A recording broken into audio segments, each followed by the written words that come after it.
I think the danger is, Paul, with spending cuts, it's going to have to be finely balanced.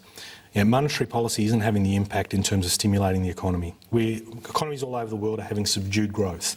So the question for the government will be, in terms of limited government funds, do they cut and then cause contraction, and what that does to growth? Or do they make investments, prudent investments, based on a framework, a decision-making framework that has clarity and consistency?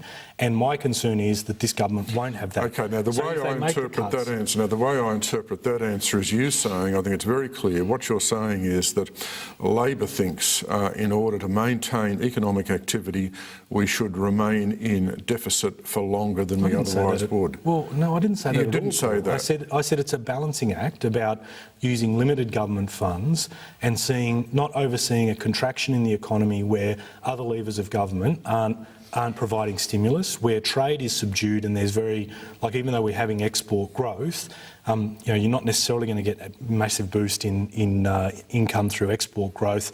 And we talked about commodity prices reducing. It'll be a balancing act. And my concern is the way they make decisions.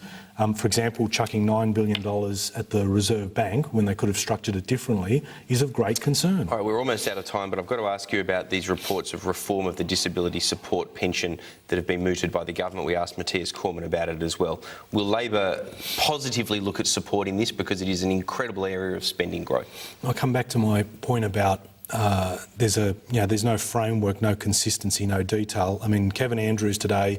But that'll follow, presumably. Have you got an open mind to it? It's unclear whether or not they'll be basically forcing all new people to go through regular tests, or the people that have jumped through hoops to get DSP to be able to retain it.